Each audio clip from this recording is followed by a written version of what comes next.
Foi falado domingo passado sobre gratidão. Foi falado sobre eu quero te agradecer, Senhor. E eu queria te fazer uma pergunta aqui. Você louvou ao Senhor essa semana? Você tem louvado ao Senhor? Você tem exaltado ao nome daquele que vive pelos séculos dos séculos? Talvez você diga assim, pastor, eu de fato, nessa semana, não cantei e não salmodiei a Deus. E por isso eu deduzo que eu não adorei a Deus. Aí eu quero te dizer uma boa palavra, te consolando. Existe uma adoração que excedem as palavras. Sabia disso? Existe uma adoração que está além das nossas próprias palavras. Você pode adorar a Deus, muitas vezes, cumprindo com o querer de Deus. Sabia disso? Não confunda cantar com adorar. Nem todo mundo que canta, adora. Mas muitos que não cantam, adoram.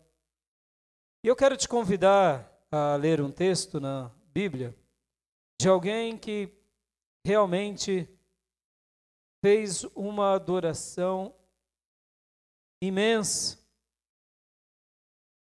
uma adoração extraordinária, uma adoração muito significativa.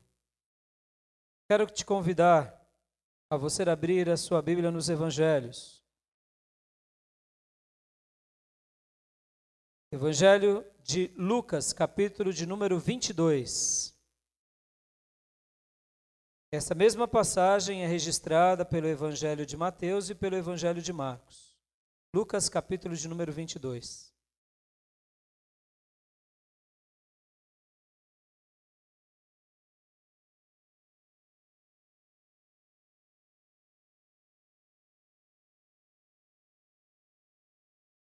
Quero ler com os irmãos uma oração que eu poderia afirmar que ela é muito mais do que palavras numa sentença de uma oração. Ela é uma expressão de adoração. Sabe quando tudo está de ponta cabeça na tua vida e você, de repente, dentro do seu coração, está triste, abatido, quem sabe um pouco desanimado, desanimada. As coisas não vão do jeito que você quer e por essa razão você se encontra, quem sabe, um pouco desanimado, abatido, angustiado, irritado, irritada. E no meio de toda essa explosão de emoções negativas,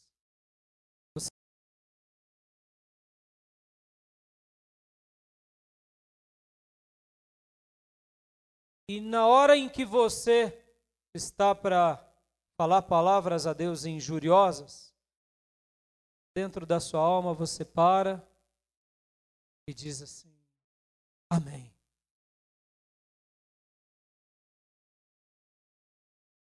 Eu não entendo, eu não compreendo, mas que não seja a minha, mas a tua vontade. Olha, presta bastante atenção. Essa é uma das adorações mais poderosas da tua alma. Você não cantou, você não sentiu arrepio, mas a tua alma e o teu espírito foram tocados pelo Espírito Santo de Deus para te compelir a você dar uma das maiores expressões de fé e por essa razão de adoração que um mortal pode vir a dar. Amém, igreja? Não é verdade? Você que já teve essa experiência Você que no meio da dor, no meio do caos, no meio do desemprego, no meio da enfermidade, no meio, quem sabe, até da morte de um ente querido, que você chora, que você se angustia, que você se sente frágil, que você se sente acabado e que no meio de tudo isso, você tem uma opção de duas, que é aceitar aquela situação com gratidão ou, de fato, se levantar contra Deus e bater os pés e sair falando, eu não quero mais te seguir. E você escolhe a primeira opção dizendo, Senhor, eu não entendo nada disso, mas eu vou te adorar. Eu aceito a tua vontade. Dentro do teu coração repousa um novo significado. Você talvez não saiba descrever, e eu poderia, quem sabe aqui, tentar te explicar o que aconteceu. O que aconteceu foi o seguinte: você se rendeu incondicionalmente a Deus. Você se rendeu com todas as tuas faculdades emotivas, porque em primeiro lugar a sua emoção não quer aquilo, a tua emoção está com vontade de, como dizem as pessoas, de chutar o pau da barraca e rodar a baiana, mas você não faz. Você está com vontade de desistir porque não está valendo a pena. Você está com frágil e de repente no meio dessa variação enorme emotiva, você escolhe falar para o seu ego, não, eu vou seguir a Deus, eu vou. E aliás, eu vou te adorar, meu Deus, porque a minha vida te pertence, o Senhor está no comando, e eu sei que o Senhor não vai permitir com que o barco da minha vida afunde, porque o Senhor é o comandante da minha existência.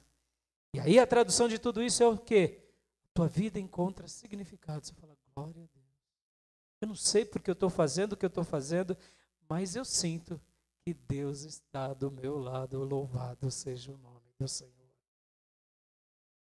Em outras palavras, você adorou muito mais do que cantando uma centena de louvores. Porque para cantar louvores é muito fácil, é só cantar. E até porque o canto é terapêutico, e todo mundo canta, até quem não é crente canta. Aliás, a natureza louva a Deus, os pássaros cantam, a música é maravilhosa. É muito fácil cantar, mas adorar é diferente. E eu estou falando tudo isso nessa introdução aqui, irmãos, porque eu quero fazer leitura de uma oração que não é uma oração, mas é uma adoração. E eu tenho certeza que você já adorou a Deus assim. E se você nunca teve o privilégio de fazê-lo, então hoje eu estou te dando o caminho das pedras. Comece a fazer.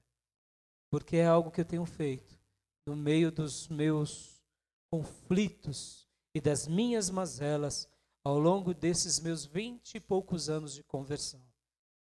Ao longo dos meus quase 7 anos de conversão, em momentos antagônicos, de desespero, em que o Raimundo quer tomar as decisões e eu me rendo a Deus em um dado momento e digo, Senhor, em meio à dor, em meio a tudo que eu não concordo, eu te glorifico. E aí o Espírito Santo é derramado sobre a minha vida e eu sinto que eu posso caminhar mais 1, 2 milhas. E aquela situação que outrora me angustiava, agora já não me angustia mais. Milagrosamente há um milagre aqui dentro da minha vida, do meu coração, da minha existência. E aquilo que me importunava não me importuna mais. E aquilo que me incomodava não me incomoda mais. Por quê? Houve um milagre. Foi gerado por aquela oração, porque aquilo não foi apenas uma oração, foi uma adoração. Vamos ler? Lucas 22, versículo de número 41.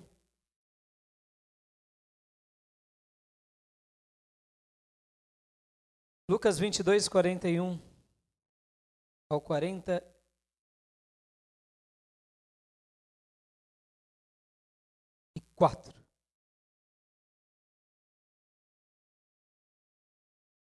Evangelho de Lucas, capítulo de número 22, versículo 41 ao 44.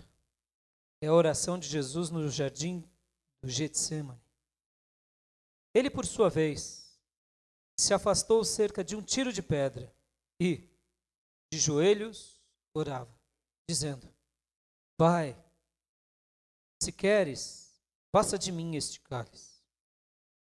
Contudo, não se faça a minha vontade, e sim a tua. Então lhe apareceu um anjo do céu que o confortava. E estando em agonia, orava mais intensamente. E aconteceu que o seu suor se tornou como gotas de sangue caindo sobre. Percebam que no versículo 44, e estando em agonia, orava mais incessantemente. Quais eram as palavras dessa oração de Jesus? Pai, se queres, passa de mim este cálice. Contudo, não se faça a minha vontade, sim a tua. Tente visualizar o nosso amado Salvador num momento de profunda angústia, profundo medo, profundo terror. Nesse exato instante, ele vai orar, ele para, porque quando você está orando angustiado, você não ora sorrindo, você não ora com eloquência, você ora com agonia. O que é orar com agonia? Já conversou com alguém que está com agonia de dor? Você que é pai sabe disso. Filho, o que foi? Mãe, está doendo. Filho, fala. Mãe, pai, está doendo, pai. Fala o que foi. A barriga. Não é assim, mamãe? Não é assim, papai? Não é assim, marido? Não é assim? Uma pessoa que fala com agonia, ela fala com desespero, fala com dor. Jesus aqui não estava assim, pai. Não, gente. Ele estava na sua humanidade. Jesus é 100% Deus e 100% homem. Jesus estava deduzo pelos olhos da fé aquele desespero agudo. Pai,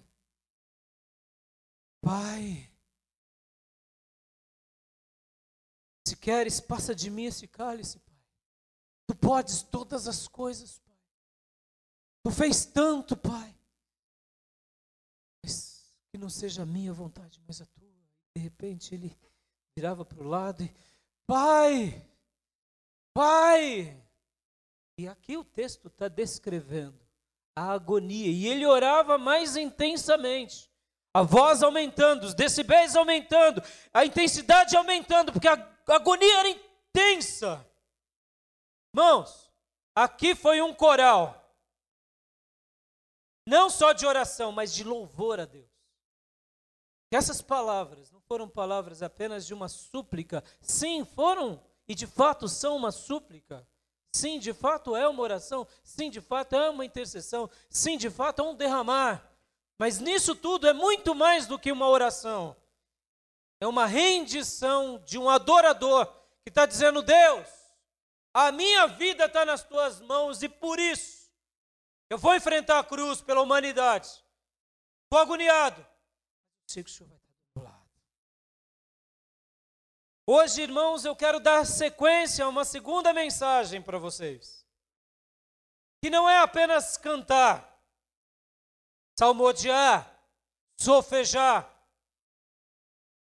Que é adorar a Deus.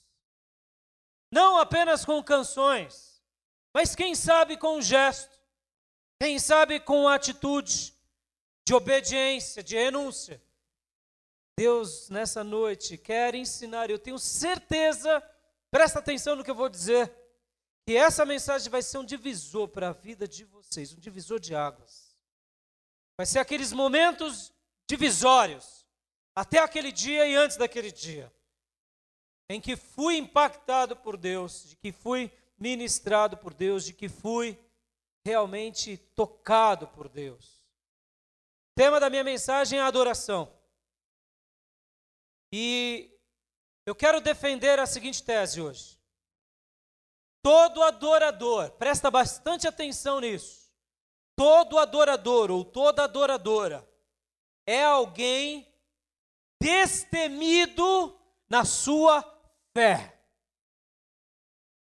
todo adorador, toda adoradora é alguém que tem um coração no Evangelho firme. Todo adorador, toda adoradora é alguém que tem uma vida intensa. E eu poderia dizer inabalável. Vem cá. Tem alguém que vive, ora eu estou bem, ora eu estou mal, ora eu estou bem. Eu tenho certeza que Deus nessa noite vai aprumar essa dimensão dentro do seu coração. Porque o que te falta talvez não é conhecimento, o que te falta talvez não é fazer alguma coisa na igreja, pelo contrário, quem sabe você faz até muita coisa na igreja. O que te falta, e o que me falta muitas vezes, é ser um verdadeiro adorador. Uma verdadeira adoradora. Eu, meditando sobre isso, meu coração foi regado de esperança, foi regado de fé, foi regado de contentamento. Porque, queridos irmãos, quem não adora Deus na sua essência, quem não aprendeu a exaltar a Deus com sua vida, não tem essas características de firmeza em si, não é alguém destemido, não é alguém intenso e muito menos inabalável.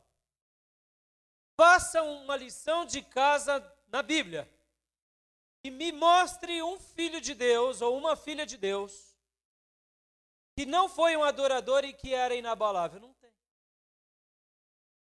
Agora, de forma contrária, a gente começa a entender um dos segredos desses grandes servos de Deus do passado. Escolha um. Quem é o grande servo de Deus que você tem como um espelho para a sua vida? Eu, por exemplo, tenho alguns. Eu não consigo deixar de citar aqui para vocês. Sempre cito, sempre vou citar. Tem jeito. São pessoas que, para mim, têm uma saliência maior. No Novo Testamento, João Batista, por exemplo. Como a vida desse homem marcou a minha história. Quantos hinos João Batista fez? Tem? É assim que ele cantava? Era assim? Nada, João Batista pregava. Quem vos livrou da ira? Que é isso, João Batista cantando? Já pensou? A não ser que fosse um tenor, um soprano, nem Pavarotti, Andrea Bocelli. Oh, só de ver! Aí poderia ser, tem mais características, né? Mas João Batista, quantos hinos ele cantou? Nenhum. Mas ele era um adorador, gente? Ele era uma pessoa intensa? Ele era uma pessoa firme? Ele era destemido. E como? Até diante de Herodes. Ele era alguém que tinha essa característica de ser inabalável. Sabe qual foi o grande cântico de João Batista? Cantado numa bandeja de prata, a sua cabeça, sendo entregue a amante. Não foi com palavras, mas foi um busto da própria cabeça dele decapitado. Quem é uma pessoa na Bíblia que marcou a sua vida? Rick, quem é? Diga para mim. Você sempre se lembra? Samuel. Samuel foi alguém intenso, gente? Foi alguém destemido? Foi alguém inabalável? Foi alguém firme? Ele era um adorador? Sem dúvida. Sem dúvida. Notem, não temos poemas e mais poemas de Samuel. Temos sim um salmo de Samuel que ele registra que era o canto de sua mãe. Ali é um salmo que ele registrou, mas da canção da mamãe. Mas ele era um adorador, ele era um adorador. Reinaldo, cita uma pessoa que você gosta muito na Bíblia. Josué. Josué é uma pessoa que tem essas características, amado. Intenso, firme, inabalável, destemido, alguém que realmente tinha dentro do seu coração um desejo do quê? Eu vou conquistar aquela terra. Mas só tem gigantes, não importa. Deus disse que eu iria, eu vou conquistar a minha porção. Aleluias. E mesmo depois de 40 anos, ele já estava com mais de 80 anos. Ele lutava junto com Caleb como se fossem mancebos. Por quê, amados? Porque eles eram adoradores. Olha que coisa fantástica, amados. Olha que coisa espetacular. Hoje eu quero defender essa tese aqui porque Deus, Ele deseja que você, que eu, sejamos cristãos inabaláveis. E como fazemos isso?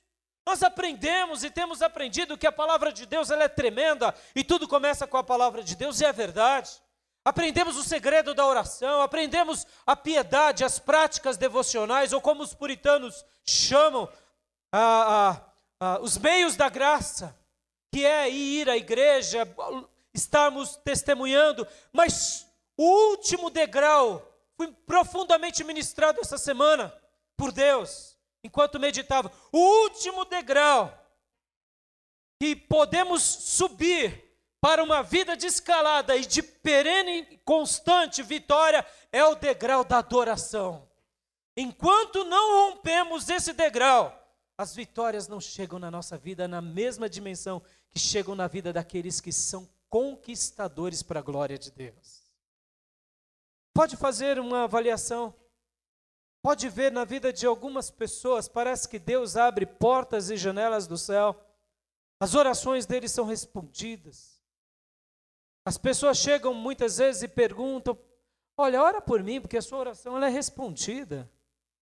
Isso não é vaidade não, tem pessoas que parece que o céu para, parece que Deus está ali do lado.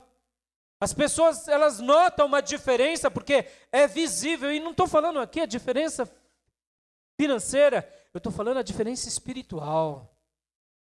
Eu digo, sabe qual é a grande diferença?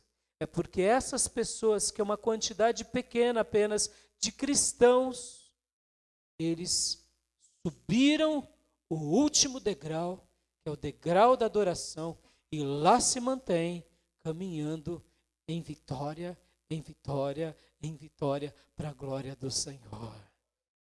Nessa noite, eu quero que você faça uma retrospectiva da sua vida, porque foi isso que eu fiz durante essa semana de forma muito significativa.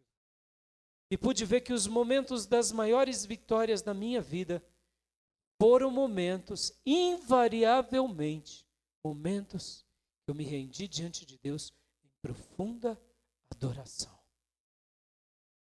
Porque como foi mencionado na semana passada, quando adoramos a Deus, nós crucificamos o ego. Quando adoramos a Deus, nós reconhecemos que Ele é o nosso tudo. Quando adoramos a Deus, nós estamos declarando para Ele que Ele é a razão da nossa vida, que Ele é a nossa confiança, que Ele é a nossa segurança, que Ele é o nosso tudo.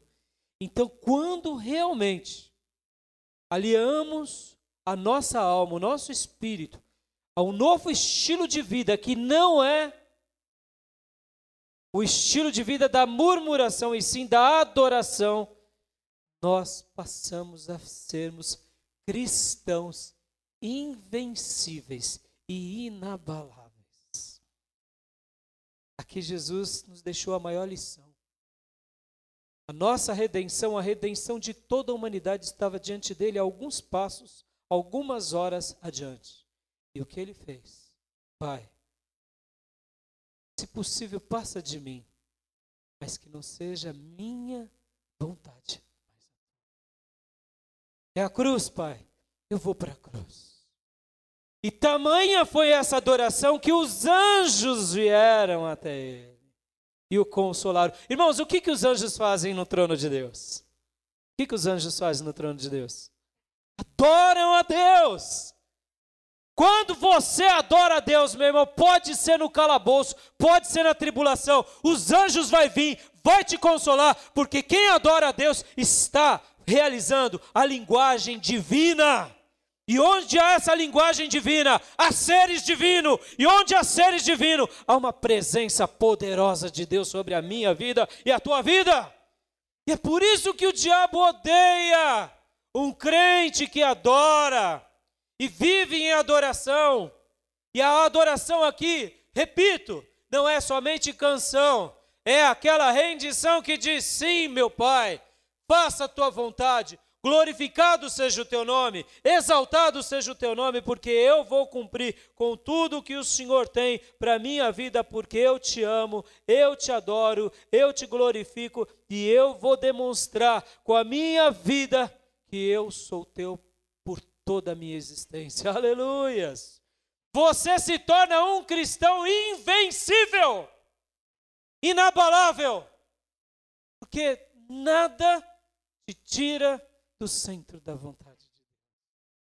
Pode vir um inferno, pode vir uma doença, pode vir uma tribulação, pode vir o que for, Deus estará do seu lado. Aleluias!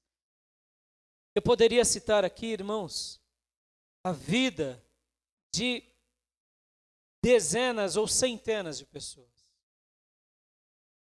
Poderia falar da vida de muita gente. Abraão, quantas foram as adversidades dele? De José no Egito, tudo dando errado, e a Bíblia diz que o Senhor era com ele. Por que o Senhor era com ele? Porque o coração dele adorava a Deus no caos. Davi, irmãos, Davi acaba sendo o grande ícone da Bíblia, que consegue, além de ter uma vida que adora, ele consegue registrar e fazer poemas no meio da tribulação. Pegue a sua Bíblia e faça uma lição de casa bem adequada. Você vai ver que lindos salmos de Davi foram compostos nos momentos mais terríveis do grande rei de Israel. Sabe por que ele é invencível? Não era porque ele tinha uma unção de rei sobre ele. Filho, vem cá, olha para mim. Filha, vem cá. Não é o teu dom que te faz invencível. Não. Judas Iscariotes era apóstolo, separado única e exclusivamente pelo Cristo ressurreto. E ele se suicidou. Presta atenção. Você se gaba que tem um dom especial, que você tem uma aptidão especial, isso não te faz invencível. Ah, você se gaba que você tem a Bíblia na mão, isso não te faz invencível. Porque se a Bíblia não estiver sendo obedecida por você, você pode iludir muitas pessoas. Como o dom. Saul, por exemplo, tinha um chamado exclusivo de Deus. Você será o rei de Israel, o primeiro rei. Como que Saul morre? Suicidando. Sendo ali pisoteado pelos inimigos. E o último culto dele não foi na casa de Deus. Foi um centro espírita consultando uma médium que outrora, nos dias de fidelidade, ele tinha abominado de Israel. Ele se desvia de uma forma tão grande que ele vai agora e pratica o que ele condenava. Vem cá, eu te pergunto, mas ele não tinha um dom? Tinha. O dom não é do Espírito Santo? Era. Mas ele se manteve como um adorador? Não. O dom pode te ludibriar. Sabia que o maior perigo nosso são os nossos dons? Sabia que o maior perigo seu e meu são as nossas virtudes? Mal usadas para a nossa glória? Sabia disso? Por isso que não se iluda pelo dom que você tem, pelos bens que você possui, pelas aptidões que você tem. Porque elas não te dão garantia nenhuma de que você será um cristão inabalável. Mas eu te afirmo, na hora que você descobrir o caminho da verdadeira adoração, você se torna alguém inabalável. E é por isso que Davi, no meio do caos, ele olhava para Deus e dizia: Senhor, os meus inimigos estão sobre mim, as minhas lágrimas já se secaram, eu estou em pele e osso, mas eu te adoro porque eu sei que o Senhor vai fazer a tua justiça na terra, o teu nome será engrandecido. E ele sofeja, poetiza, louva, e com a vida dele demonstra: a minha vida está nas tuas mãos, meu rei. E por isso que o final da vida de Davi foi marcada de vitória sobre vitória sobre vitória, porque ele era um adorador. O apóstolo Paulo, queridos, foram as virtudes de Paulo que fizeram com que Paulo se tornasse o maior de todos os apóstolos? Não. Pegue as cartas de Paulo, veja a fé de Paulo, até os momentos de ira de Paulo. Irmãos, Paulo, ele tinha uma honestidade tão grande. Quando alguém o aborrecia, ele falava para todo mundo: fulano de tal me aborreceu, me abandonou, o outro me desprezou, esse eu já entreguei para Satanás. Paulo faz uns negócios que até a gente tem medo de seguir essa pisada de Paulo, porque Paulo ele era tão guiado por Deus. Para se fazer isso, você tem que ser muito sério. Não adianta a gente ficar mandando alguém para o inferno, não, porque a gente não sabe se isso realmente é da vontade de Deus. Quem somos nós para julgar? Mas Paulo, ele chega a esse ponto de tamanha certeza de Deus com relação a algumas pessoas. Mas ele, em nenhum momento, ele mesmo diz: olha, apresentei-me diante do meu primeiro julgamento diante de César, e ninguém esteve do meu lado. Que Deus não nos cobre nada disso. E em outras palavras ele estava dizendo: onde vocês estavam, igreja? Cadê os meus irmãos? Cadê? Não estão?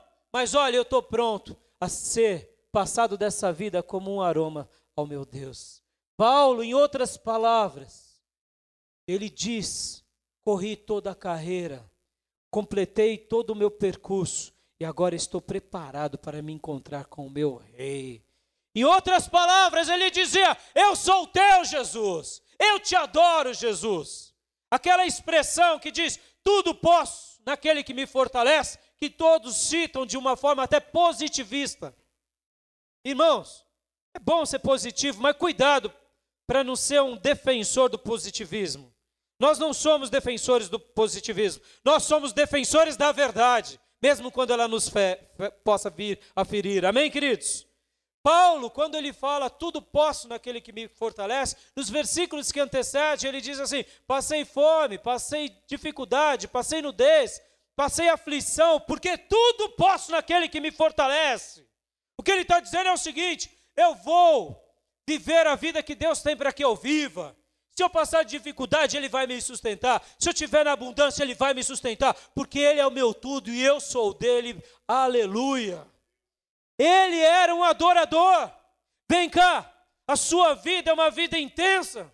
Você é um cristão inabalável, ou você é um cristão Maria Mole, que qualquer coisinha te abate, qualquer coisinha te distrai da igreja, te tira dos caminhos de Deus, te tira de um propósito. Eu, nessa noite, trago essa palavra de Deus à sua vida para te mudar para sempre. Seja um cristão inabalável. E como você fará isso? Adorando ao seu Salvador, adorando ao seu Senhor, glorificando a Ele, bendizendo a Ele e declarando: eu sou teu, Jesus. E aconteça o que acontecer com a minha vida, com a minha família, com o meu povo, com a minha existência, eu jamais saio dos teus caminhos.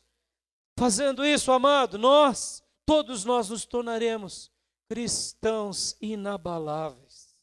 Cristãos inabaláveis. E talvez você diga: pastor, não tem nada, absolutamente nada, que faça com que esse irmão ou essa irmã que se torne um cristão inabalável possa atrapalhar ele. Eu digo absolutamente nada, exceto uma coisa. Então há uma única coisa. Presta bastante atenção na escalada de vida abençoada. Todos os degraus, o último degrau é o degrau da adoração.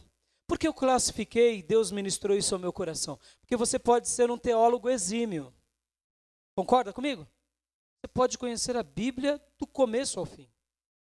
Você pode ser uma pessoa até que faça sacrifícios em nome de Deus. Dê o seu dízimo, dê o seu tempo, socorra os pobres.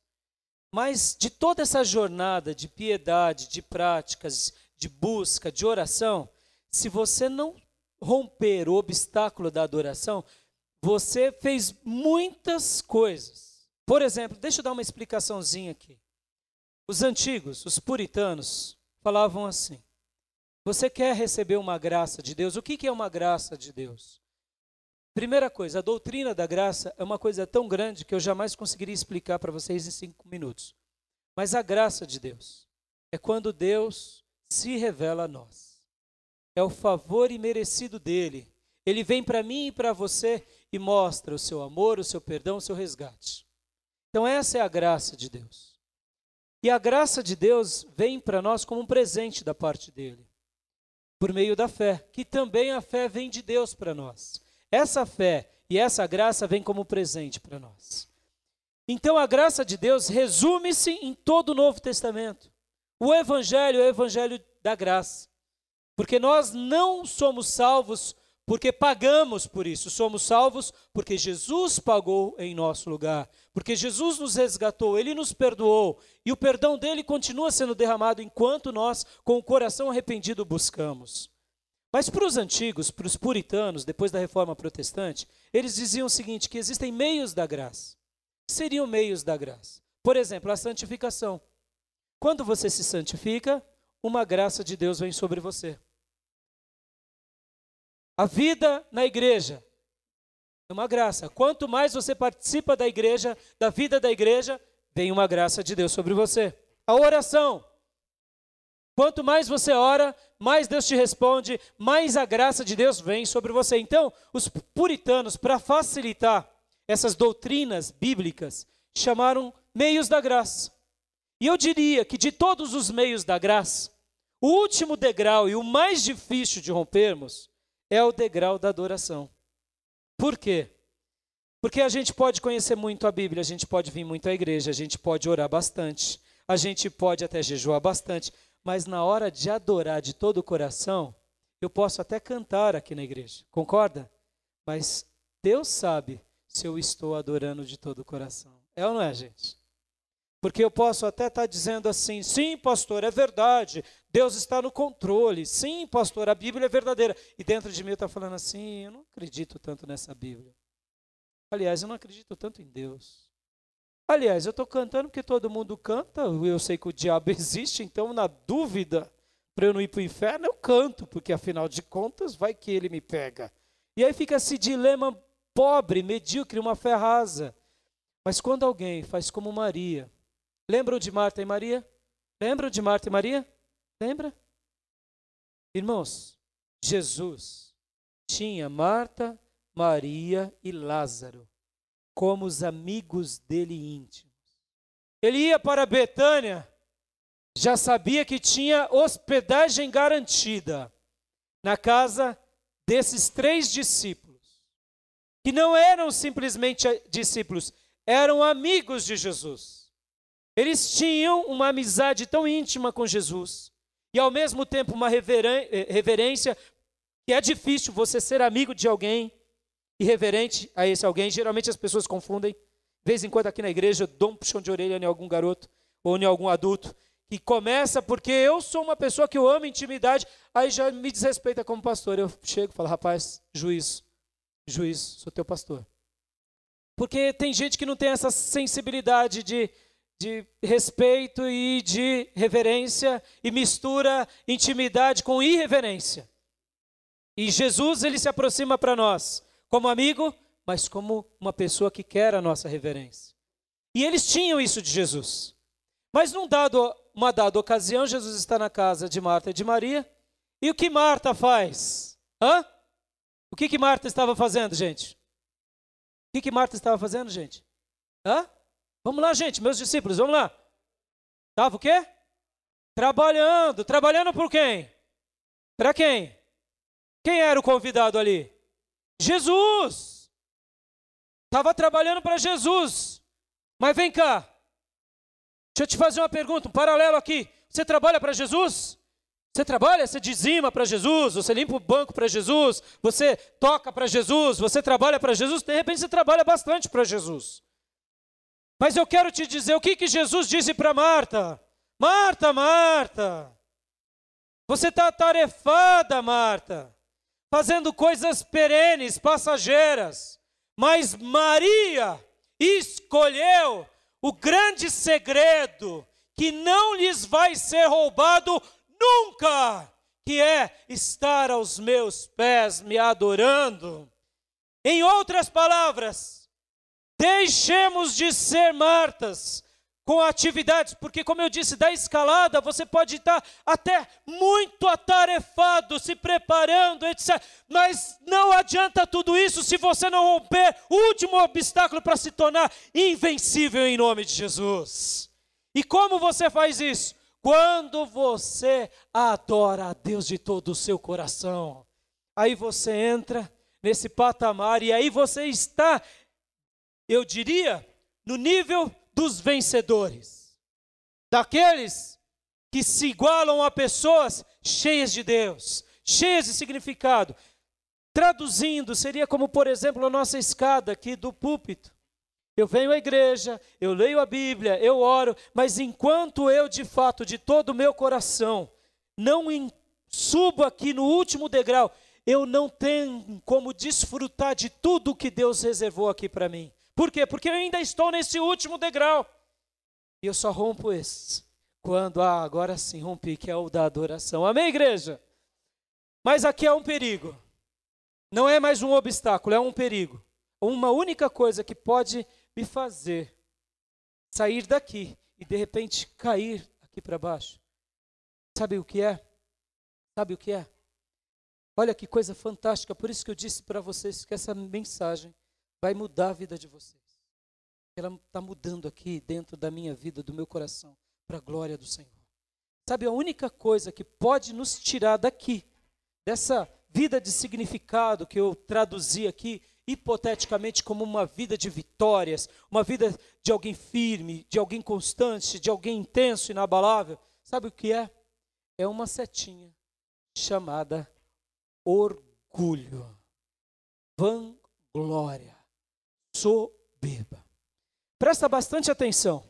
Você pode até ser um crente recém-convertido, mas você é um adorador de todo o coração. Milagrosamente você cai aqui em cima. E é impossível alguém que adore a Deus para valer, que não seja alguém apaixonado pela Bíblia, apaixonado pela oração, apaixonado pela igreja, apaixonado pelo evangelismo. Ou seja, os meios da graça o apaixonam. Por quê? Porque ele já rompeu todos os obstáculos e o mais difícil, ele chegou. É como se pegássemos aquelas crianças e de repente desse um pulão. Já saltou lá para cima. Quem aprende a adorar desde cedo, pratica praticamente esse exercício. É como se milagrosamente dentro dele, ele falasse: eu sou teu Deus, e eu vou aprender a ler a Bíblia, eu vou aprender os teus caminhos, os teus mistérios, aí de um jeito ou de outro. Mas eu já te adoro e eu sou teu, aleluia, glória a Deus. Entenderam? Mas há um único perigo, uma única coisa que pode arruinar a vida desse homem ou dessa mulher, que é alguém selecionado por Deus, que é alguém invencível, que é alguém inabalável, que é alguém intenso, que é alguém destemido, que é alguém firme. Sabe o que é? É o orgulho. E eu já falei para vocês. É a soberba. É a vanglória. Pastor, por que você diz isso? Olha, presta bastante atenção. Presta bastante atenção. Quando Jesus vai para a mulher samaritana, ele faz uma declaração. Que o Pai procura adoradores que o adorem. O Pai procura adoradores. Olha que coisa linda. O Pai procura. Ele achou, opa, esse é um adorador meu, aquela é uma adoradora minha. Deus vai procurando, olha lá, você rompeu, opa, é meu, essa daqui é minha. Por que ele procura? Porque aí Deus passa a ser íntimo. Deus passa a tratar de uma forma singular e diferente a vida dele, os fatos que ele faz. Por quê? Porque Deus não está preocupado com tarefas, porque todo adorador cumpre tarefas, todo adorador ama Deus, todo adorador é apaixonado por Deus, todo adorador é intenso, todo adorador é firme, todo adorador é assim. Então o Pai procura porque ele sabe que agora ele tem alguém na terra que vai testemunhar a favor dele, que vai engrandecer o nome dele, e por isso ele vai derramar bênçãos sem fins, e essa pessoa vai ser inabalável. No entanto, presta bastante atenção, no mundo espiritual, na eternidade, um dia, presta bastante atenção, houve alguém que era regente de louvor, que era alguém firme, que era alguém destemido, que era alguém intenso, que era alguém inabalável, que era alguém que servia muito e que adorava, levando toda a hoste celestial a adorar ao divino, a Deus, mas dentro dele soprou algo novo, que é o orgulho. E por essa razão, ele foi destituído dos céus. E ele se tornou no arqui-inimigo de Deus, que é Lúcifer, Satanás, o adversário, e nós conhecemos. Pastor, então quer dizer que há esse perigo? A única coisa que pode destruir a sua vida e arrancar essa vida inabalável de você e de mim, que ela é nos dada, não porque mereçamos, somos inteligentes, dedicados, piedosos, mas porque adoramos a Deus, é o orgulho. E na hora que nós permitimos com que o orgulho entre para dentro do nosso coração, nós estamos permitindo com que o início da queda comece a ser estabelecido dentro de nós. Da jornada de todas as vitórias da nossa vida, o pódio é a adoração. Mas se nós permitirmos com que a soberba, com que a vanglória, com que o orgulho, a ostentação venha sobre nós, aí nós estaremos perdendo essa vida de intensidade na presença de Deus. E aí eu posso até ser um ator, cantar, levar o público às adorações, mas eu estou fazendo não mais para Deus, mas para mim. Estão entendendo? Estão entendendo? De repente eu estou cuidando de uma igreja e dizendo que é para Deus, mas é para mim, porque afinal de contas, louvado seja eu, exaltado seja eu. Estão entendendo? Quando nós permitimos com que o orgulho suba para nós, nem sempre, irmãos, o orgulho é notado pelos outros. O orgulho, como o egoísmo, como a soberba, eles são detectados por nós próprios. Só nós sabemos se temos dado lugar ao orgulho. Porque talvez o seu discurso seja um discurso até bonito, que glorifique a Deus. Mas ele é revestido de falsa modéstia. Eu não sou nada, eu sou um miserável, Deus usa a minha vida porque Ele quer me usar mesmo, porque Deus escolhe o que nada é. Ou seja, o seu discurso é de falsa modéstia, mas dentro de você, você sabe que você está sendo orgulhoso. E por essa razão, as bênçãos de Deus lhe são tiradas. E como a gente detecta isso, gente? Fazendo uma avaliação bem simples da nossa vida, se a gente está sendo egoísta ou não. O orgulho nasce por um coração egoísta, por um coração que diz, eu controlo a minha vida, eu dou resposta do meu futuro, do meu presente, e eu sei o que eu faço. E Deus, por favor, peço licença porque eu mando em mim e eu posso até dizer para os outros, Deus faz o que Ele quer de mim, mas lá no fundo, eu estou no controle da minha vida. Ficou claro? Não vão esquecer dessa lição de casa? Quer viver uma vida intensa para a glória de Jesus, irmão? Quer viver uma vida realmente onde você possa escrever uma história de intensidade, de superação, uma vida indestrutível? Hoje eu quero trazer aqui como um presente de Deus aos nossos corações. Adore ao seu Jesus. Adore ao seu Jesus.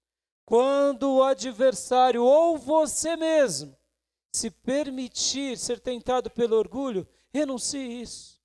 Diga para Deus, Deus, tira esse orgulho de mim. Tira isso da minha vida, Deus. Se o Senhor quiser que eu comece de novo, eu vou começar.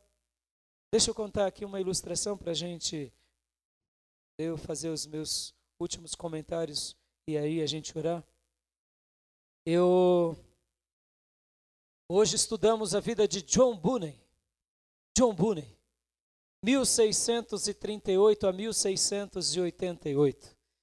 Um homem que viveu na Europa. Um homem simples, um ferreiro, um funileiro. Hoje foi a nossa aula de escola bíblica. Irmãos, vocês estão perdendo quem não está vindo. Olha, oramos por vocês. mas você está deixando de ser ministrado poderosamente. Foi uma bênção ou não foi, gente? Quem veio aqui de manhã? Irmãos, como foi magnífico. Semana passada estudamos a vida de Jonathan Edwards, um pastor da Europa. Estamos tratando do tema de avivamento. E era um erudito, uma das mentes mais brilhantes. Pastor piedoso, mas um catedrático que estudava 12, 13 horas por dia. Um pai exímio e um pastor abençoado, que marcou a sua geração e a história da igreja. Um homem de quase 2 metros de altura, se não me falha a memória. Magrinho, de tanto jejuar e orar. Morreu novinho, acometido de uma enfermidade, porque ele era tão magro e frágil que acabou morrendo cedo. Mas deixou uma história linda, e um dos maiores sermões de Jonathan Edwards é Pecadores das mãos de um Deus irado. Ele foi uma das tochas que acende o grande avivamento.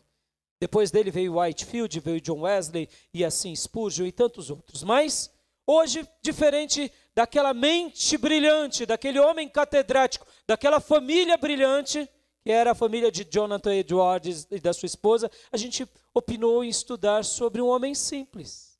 Um homem que aprendeu a ler com seu pai e com sua mãe, que não tinha bem nenhum, e a única coisa deixada como herança do pai dele foi alguns apetrechos domésticos e 2 livros apenas 2. Ele era um ferreiro, casou-se e era paupérrimo.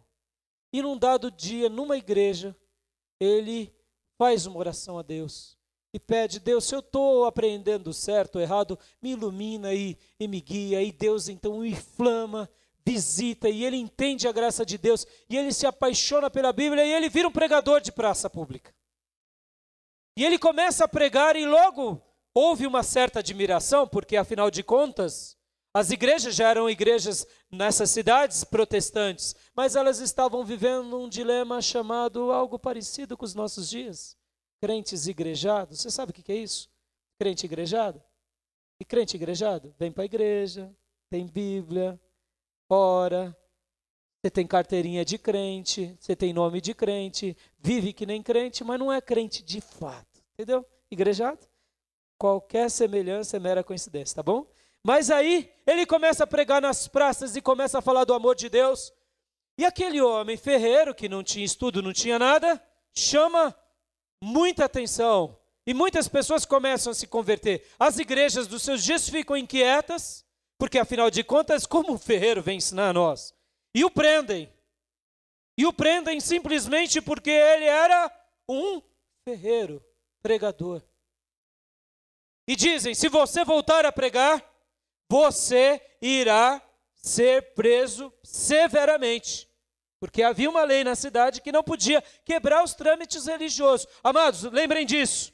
Igreja e Estado não combinam. A igreja está no Estado, ela deve respeito ao Estado, mas elas são invariavelmente diferentes. Uma cuida dos mistérios de Deus, outra cuida da administração pública. Nós devemos lembrar sempre disso. Não estou dizendo que nós devemos ser apolíticos, não. Você tem uma voz política, você tem o direito de cidadão, mas a igreja é lugar de adorar a Deus e ponto final. Amém? É isso que compete a nós. Estado a Estado tem as suas competências. Deus levanta irmãos para serem administradores públicos. Raramente um pastor. Raramente. Não é o que a gente está vendo por aí, tá bom? Fique bem claro. Na história da igreja, Deus separa pastor para cuidar de ovelha. E Deus separa administrador público para cuidar de coisas públicas, tá bom? E não é a miscelânea, a bagunça aí que é feita em nome de Deus, tá bom? Mas voltando. E aí eles falam: se você continuar a pregar, estou contando essa história, irmãos, para mostrar o fruto de alguém que é firme, de alguém que não se deixa abater por nada. Sabe por quê? Porque ele rompeu o último degrau. É adorador. E adorador pode não ter palavras, tem essência de vida. Voltou a pregar em praça pública. O que aconteceu? Foi preso. E o que aconteceu? Ficou 12 longos anos na cadeia. O seu pecado, pregar em praça pública. Mas lá na prisão, um homem apaixonado por Deus e que tinha já entregue a sua vida a Deus e descoberto que Deus era o seu maior tudo, ele estava com Deus na prisão. E ali, na prisão, com as borras das velas, ele começa a escrever um livro que ele intitula dizendo que foi um sonho, mas na realidade é um ensaio literário, que o Espírito Santo de Deus o iluminou. E esse livro é o livro, há quase 4 séculos, que depois da Bíblia é o livro mais lido e vendido no mundo, depois da Bíblia. O nome dele é O Peregrino. E no Brasil, nas traduções, veio o Peregrino e depois a Peregrina. A obra inicial de John Bunyan era O Peregrino, que vinha a história de cristão que sai da cidade da perdição em busca da Canaã celestial, e Cristiana, que é a esposa dele, que depois que ele chega lá, vem a história dela e etc e tal, que eu deixo para vocês lerem em casa, quem não leu. É um livro dos mais lindos na literatura evangélica. Para vocês terem uma ideia, ele escreveu não só esse livro, mas muitos outros livros enquanto ele estava na cadeia. Depois que ele sai da cadeia, ele foi aclamado como Bispo Bunyan, passou a ser uma referência no mundo evangélico até os dias de hoje, porque a literatura dele consegue ser lúcida para uma criança e para um sábio catedrático, para um homem rico e para um homem pobre. Irmãos, um dos segredos da oratória, um dos grandes segredos da oratória, deixa eu ensinar para você aqui, se você tem o desejo de aprender a pregar, nas aulas de homilética nós ensinamos isso, é falar para crianças. Sabia disso? E quem consegue fazer uma criança compreendida, faz qualquer um entender aquilo que transmite. Entendeu? John Bunyan, na sua simplicidade, não no seu simplorismo, consegue fazer uma das obras mais lindas. E aí você diz, e aí, acabou, pastor? Não, não acabou. O chamaram de herege, o chamaram de muitas coisas, porque ele incomodava quem? Ele incomodava os religiosos. Mas ele continuou-se firme. Por quê? Porque ele era um adorador. E a obra de um adorador rompe a barreira dos anos, das décadas, dos séculos. Porque as obras que um adorador faz é para Deus. E quando a gente faz algo para Deus, ela se perpetua por todo sempre. Por quê? Porque é a essência de um adorador. Nessa noite eu quero te dizer, meu irmão, seja um adorador. E você e eu seremos cristãos inabaláveis. Guarde o seu coração do orgulho, guarde o seu coração da soberba, guarde o seu coração do egoísmo, e você jamais cairá, exceto aos pés de Jesus, para adorá-lo para sempre. Eu gostaria de te desafiar hoje, em nome de Jesus, a você falar para Deus, Senhor, faz da minha vida um extraordinário adorador. E eu quero ler um texto que está em Romanos 4. Abra comigo sua Bíblia em Romanos 4. Eu quero deixar essa porção para o seu coração. Olha só. Eu preguei alguns domingos atrás, já a gente vai estar colocando essas mensagens que ainda não estão no nosso canal do YouTube, viu? Dá uma olhadinha lá depois. Temos muitas mensagens no nosso canal do YouTube. Se você quer ser ministrado, essa mensagem de hoje está sendo gravada. E a gente quer colocar lá, sim, por quê? Para que Deus faça o que Ele quiser, do jeito que Ele quiser, para a glória dEle. Amém, queridos? Mas eu preguei 2 mensagens atrás sobre Abraão. E olha só, porque Abraão é o pai da fé. Sabe por que ele era o pai da fé? Porque ele dava glórias. Em outras palavras, ele era um adorador teimoso. Você é um adorador teimoso? Você é uma adoradora teimosa? Está tudo errado. Os outros estão falando, você está adorando a Deus? Você está perdendo o pé. Vão amputar o teu pé. Teu casamento se foi. O teu filho está nas drogas. O outro já não sei o quê. Você é bobo. Você é besta, com todo respeito à expressão. Você é esse tipo de adorador? Então eu te afirmo, você é um cristão, uma cristã invencível que está tocando o coração de Deus. E no tempo de Deus a tua vitória virá. Olha só o que diz Romanos 4:20. Vou ler o 19 em diante.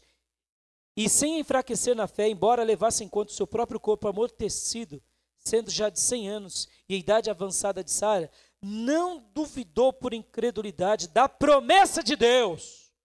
Deus tinha dado uma promessa para ele. Ele tinha 100 anos de idade.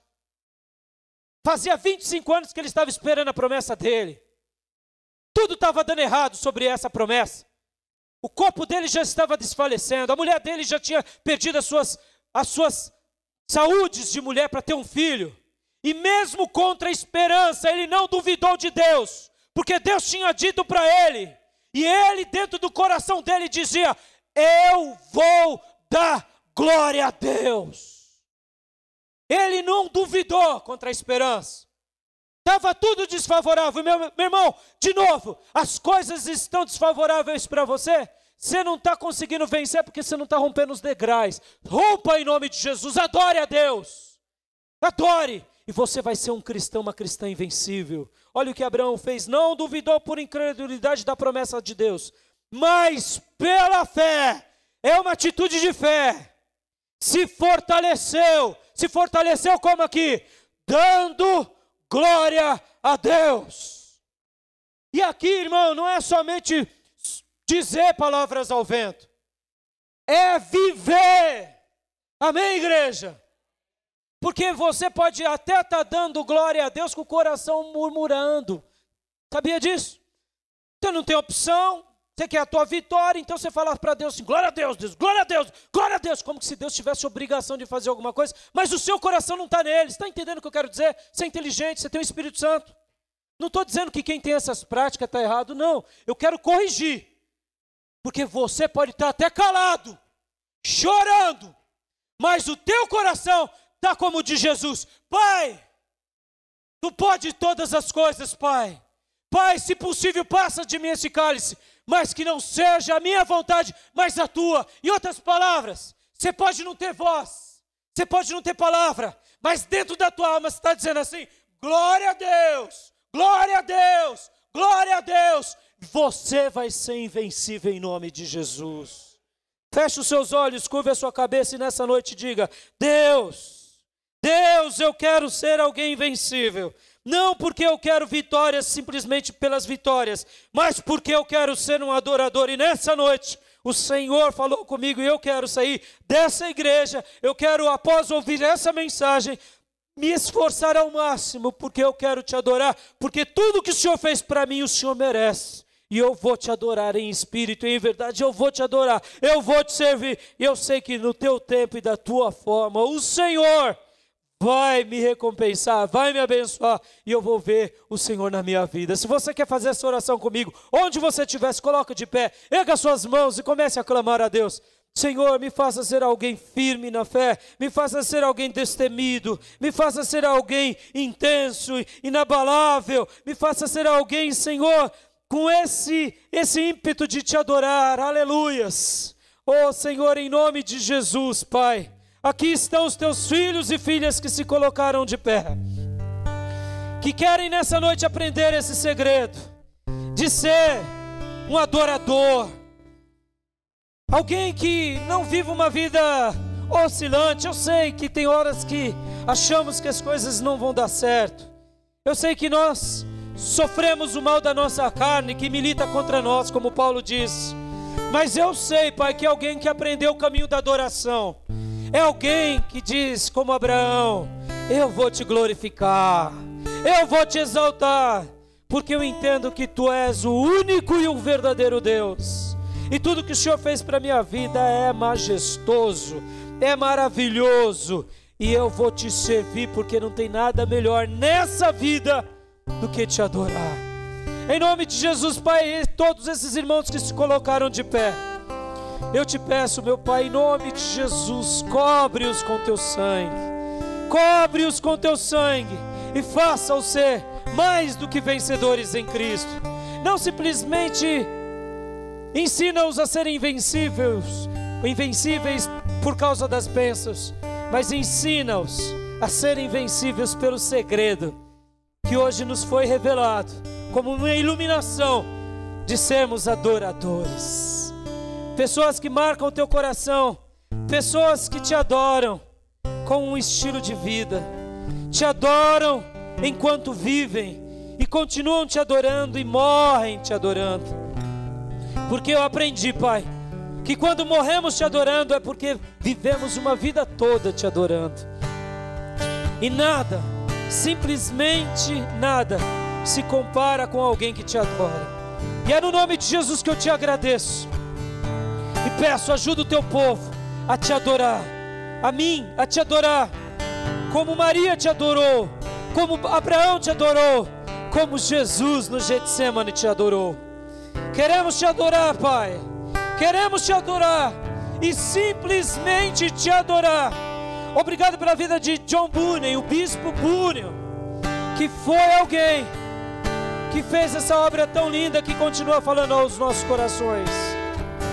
O sonhador que ainda vive, porque as tuas palavras são perpetuadas segundo o teu querer. Em nome de Jesus, ensina-nos a te adorar. Ensina-nos. Amém. Ainda, venham aqui à frente, irmãos. Quem quer receber uma oração sobre isso, venham aqui à frente que eu quero orar em nome de Jesus. Você que quer realmente se tornar um grande adorador, eu quero terminar hoje de uma forma diferente.